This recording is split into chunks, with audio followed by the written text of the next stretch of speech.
I told you it would be nasty. I just better stick to my specialty. My day job.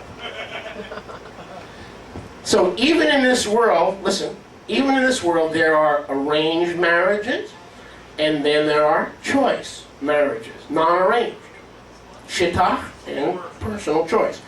Which ones of these are the better options?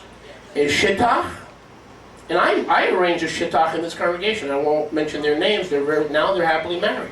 When I came to them and I said, she likes you, you like her, why don't you make a shidduch? They go,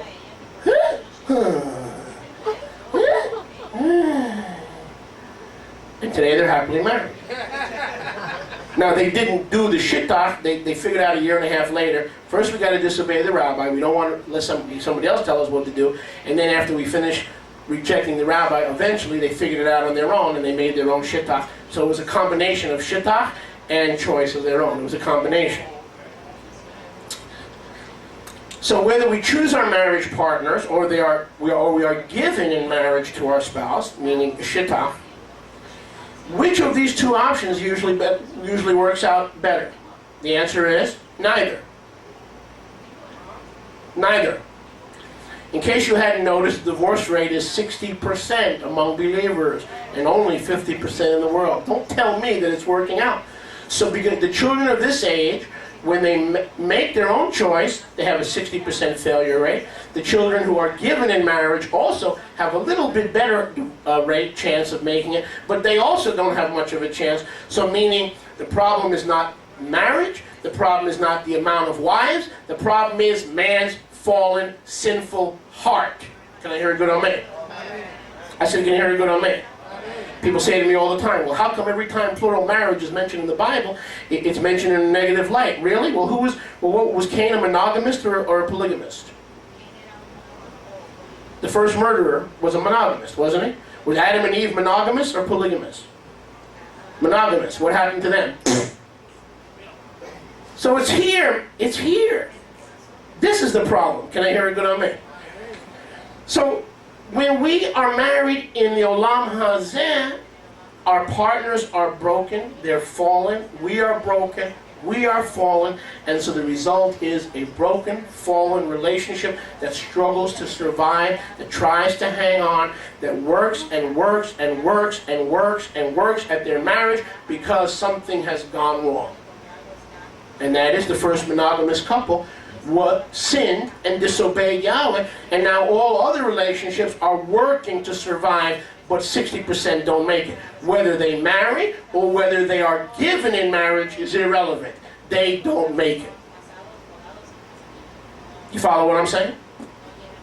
That's why Yahweh is going to bring in a new institution of marriage, a new way of getting married. Now, how Yahweh is going to choose our husband in the Atid Lavo, I don't know. You know why I don't know? Because they asked the wrong question. They didn't ask, hey, Master, in the world to come, which one of the 7 brothers will have her as a wife? They didn't ask him that. What did they ask? Touching the resurrection and in the resurrection. So what is the resurrection? A twinkling of an eye, amen, following a period of what? Accounting to see who is worthy and who is not worthy to inherit the Olam Haba. They asked the wrong question. And because they asked the wrong question, we don't have the right answer. Is anybody bored? But Isaiah 65 nails it down conclusively. In the millennial, in the Atid Lavo, we will be planting, we will be building, we will be eating fruit. Our lives will be more than the lives of the trees. Our children will live forever, and our children will remain with us. The children we have with our new covenant bride in the millennial kingdom, those children will remain with us. They will not die prematurely. There'll be no sorrow, no death. The lion will lie down with the lamb. Is anyone getting this? So whether we choose our marriage partners in the fallen world or whether they are chosen for us by our parents or our spiritual leader, the matches, for the most part, are imperfect. I'll say that again. The matches, are the most part, for imperfect. Well, Rabbi, I want you to know that I have a new hope. Really? I have a new hope. I got a secret password and a login ID, and I'm going for the full Monty. You are? Yeah. Harmony.com. And there'll be no suffering, no pain, no arguing, no fighting, no schism, no ignoring, no nagging.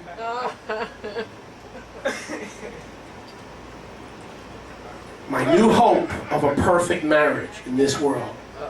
eHarmony.com. So what is somebody that's using eHarmony.com? They're what? Marrying someone that relies on their parents to what? Make a shittach is what? Being given away in marriage. Yeshua said they're both for taking bunkus. The children of this world choose their wife, and the children of this world have their wife chosen for them, but in the age to come, I'm doing the choosing.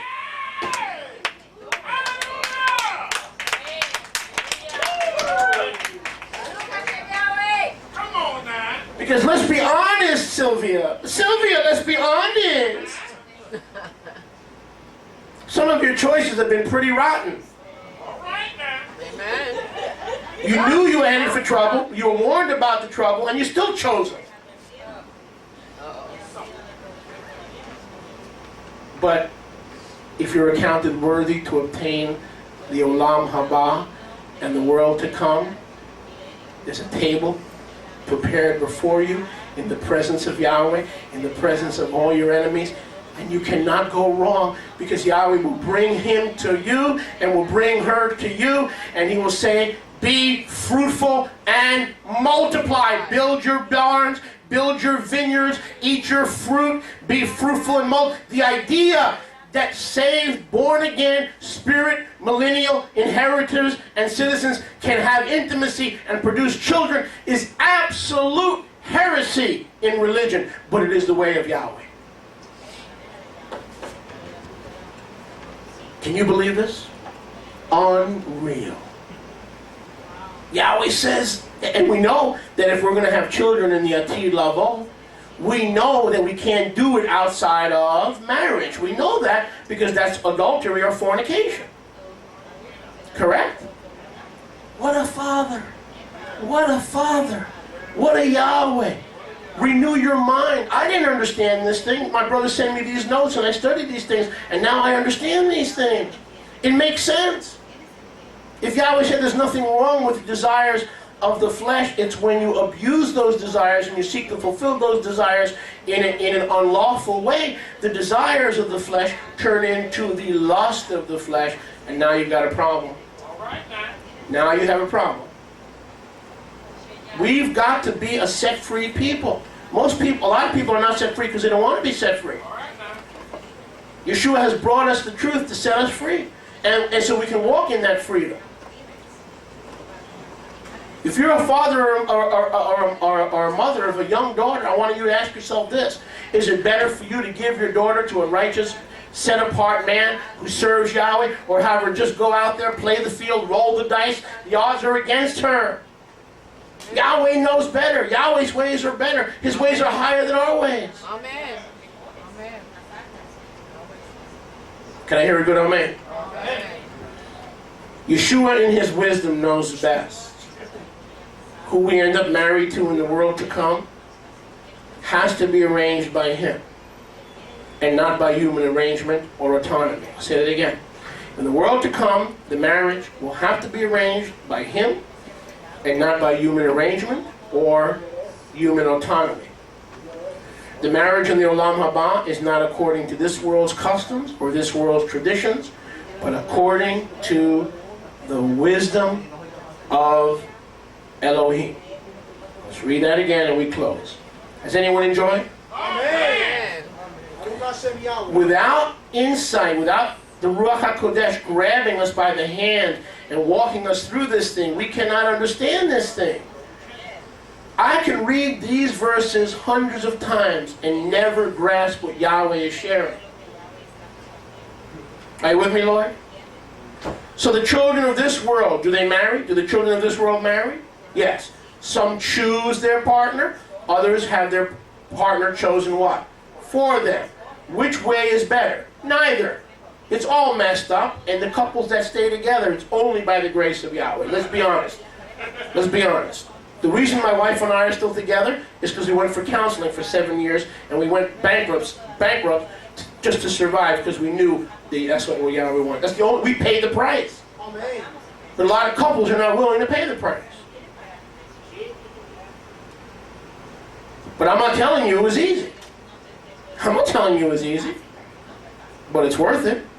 So, both forms of marriage in this world, those who are autonomous, they choose their partner, and those who are given shittah, neither of them are nothing but fallen replacements of the true marriage that Yeshua has for his children. Now let's read this again. Verse 34, Luke 20. Yeshua answering them, and we close with this. The children of the Olam Hazeh marry and are given in marriage. You see it right there? Marry means what, Darryl? Choose. Or are given, what is that? Shittah. Shittah. Arranged marriage. But there's something different coming, Yeshua says, that in the world to come, first there will be an accounting. Look at verse 35. First there's going to be an accounting to see who's worthy to obtain the Atid Lavo. When after the accounting is over, there will be a twinkling of an eye resurrection from the dead. And then during the resurrection, is there going to be people who are choosing a partner? No. During the resurrection and the accounting, will anybody be given in marriage? No. And so we've naturally thought that that means that in the millennial kingdom, there'll be no marriage. Because we read into the scriptures what's not there. Yeshua said, no, I didn't say in the Olam Haba there'll be no marriage. I said during the what? During the accounting and during the resurrection, there will be no marriage. Yeshua never said that following the resurrection and following the accounting that there would be no marriage. Yeshua never said that.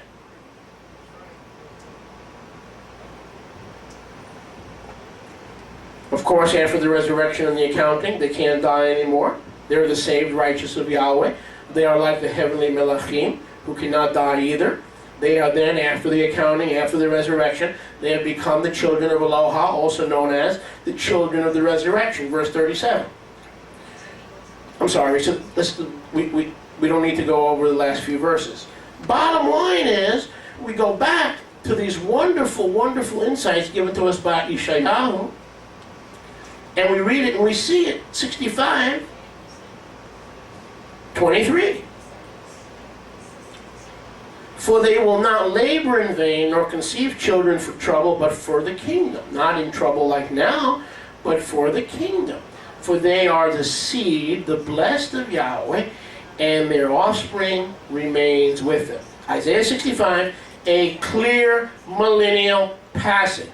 There is not a theologian worth 2 cents that would argue that Isaiah 65 is not a clear millennial context passage. And in this clear millennial context passage, Yahweh says, not only will we have children, the children will never leave us, they'll remain with us forever and ever, but the way those children will be conceived is not with your current spouse, because what's going to happen to your current spouse? The covenant will be broken at the point of death. Amen? And so apparently Yahweh will choose for us a new wife. So what about that brother? Those 7 brothers who had one wife. Whose wife will she be in the resurrection? Now that you know the power of Yahweh, and now that you know the scriptures.